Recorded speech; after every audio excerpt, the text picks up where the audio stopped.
To separate yourself outside of the metaphor of the matrix, so that you could have clarity of purpose, and I think one of the things that's really powerful also is just a lot of people, they give away their sovereignty and their power first thing in the morning. Like the first thing in the morning, they'll pick up their phone and they'll check everything, because there's the way it's set up, right? They're getting their dopamine fixes, and it's just really rewiring their brain. So it's training them just to be distracted all the time. Can I stop you for a second? Sure. That was so rad. You give up your sovereignty and your power. That's incredible, dude. What's your morning routine look like? How does one avoid falling into the trap of reaching right for the cell phone and letting the world dictate? I mean, I think, okay, so I like really managing my first hour of the day and the last hour of the day, because it just, that's where I could control. Like sometimes when you go to the office, things are gonna hit you and such like that.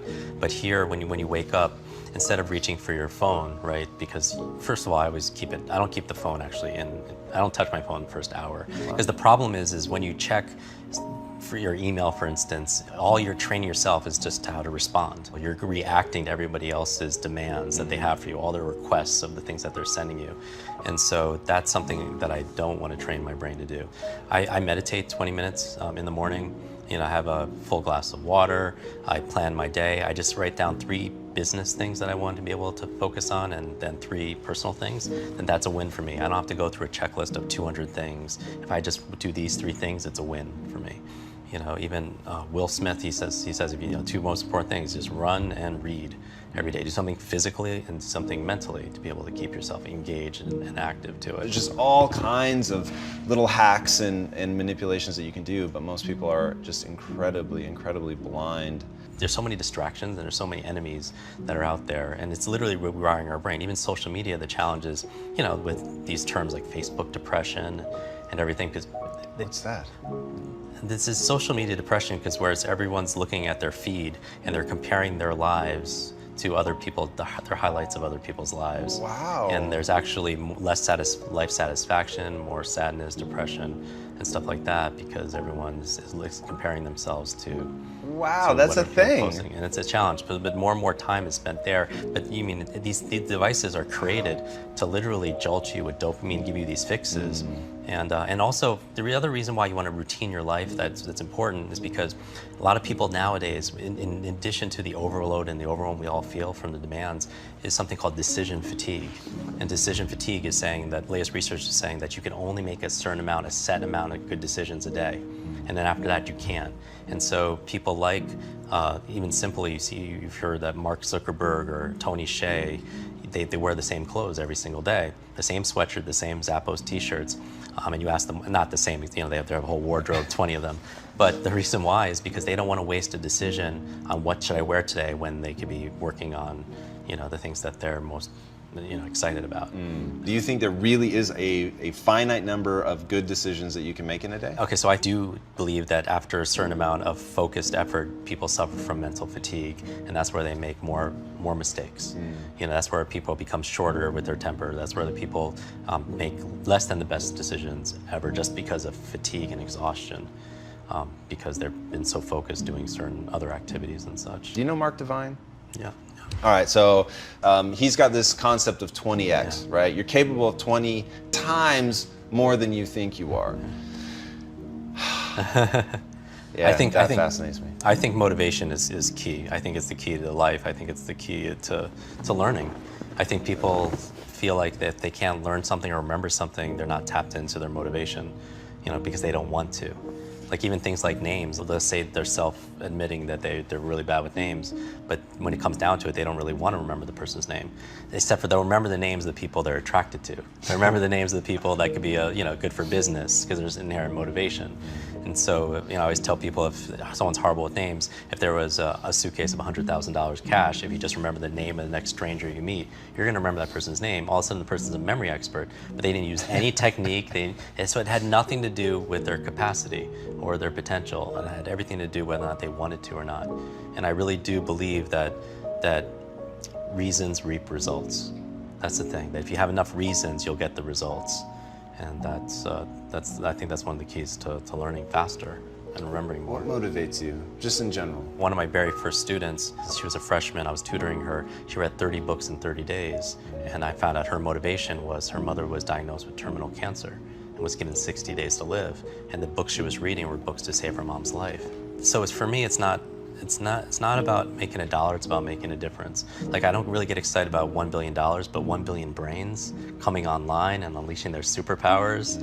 And think about the kind of world we live in if we could raise the collective intelligence of the planet.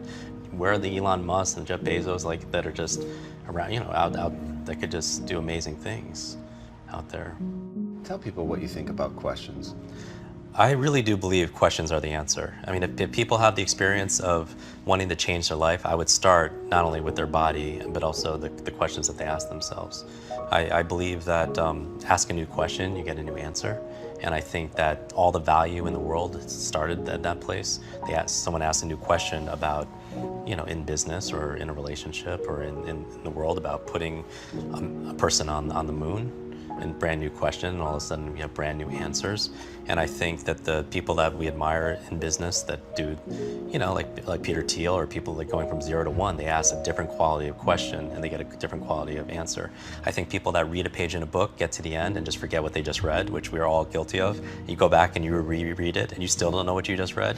I think a lot of those people, they're not clear about their outcome of why they read what they're reading. So they're not getting answers. But when your brain is like a magnet, and it'll just start getting answer, because you have part of that brain, they call it the reticular activating system, that determines your focus. Like years ago, I remember my sister would send me emails and postcards with this little pug dog, with the smushed-in face.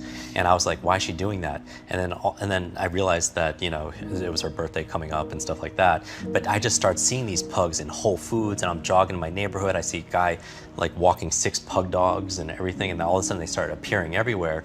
And where were they before? They were there, right? But we never paid attention to it because there's billions of stimuli any moment that's hitting us, and primarily your brain is a deletion device. It would go stark mad if it just paid attention to everything that was going on. You would go insane. And so primarily you're trying to filter out stuff, and people filter based around their beliefs, their identity, their self-worth, their values, and everything. Same thing when you're learning. That's why writing your goals and having energizing them with emotions important, because you start seeing answers everywhere. You start seeing opportunity everywhere that's aligned with that goal that you have. And so same thing when you're reading. When you're looking for answers, all of a sudden you're reading, you're like, oh, there's an answer, there's an answer, there's an answer, and it acts like a magnet and just pulls it in. And you learn best by pulling information in, not pushing it in. That's not how the brain works. It works through not consumption, it works based on creation. Getting involved, rolling up your sleeves. Because here's the other tweetable, is learning is not a spectator sport. Learning is not a spectator sport. It's just like working out. And people see people who read an immense amount of information, right? Or they see people who are just really good with their mind solving problems. And they're like, oh, that person could do it because they're really smart. That doesn't make any sense to me, because that'd be the equivalent of me looking at someone at the gym, someone's bench pressing all this weight. They're like, oh, that person could do it because they're really strong. It's like, no, they're really strong because that's what they're doing.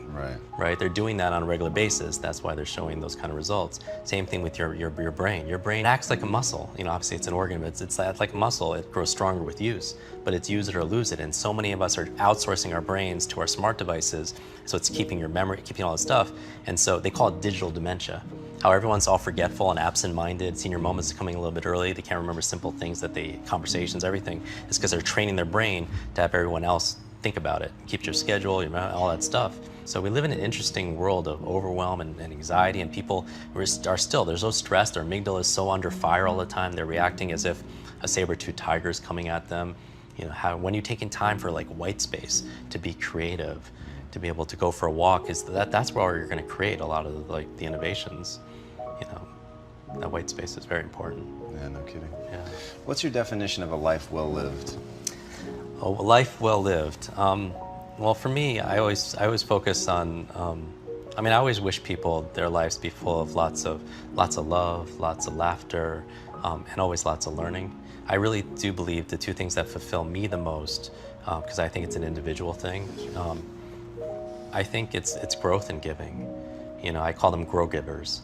Where a lot of people they're go-getters. They're just trying to take and take and take, but then they can be they could give stuff out, but then they become a martyr because they have nothing else to give. But I think when we grow so we have more to contribute to other people.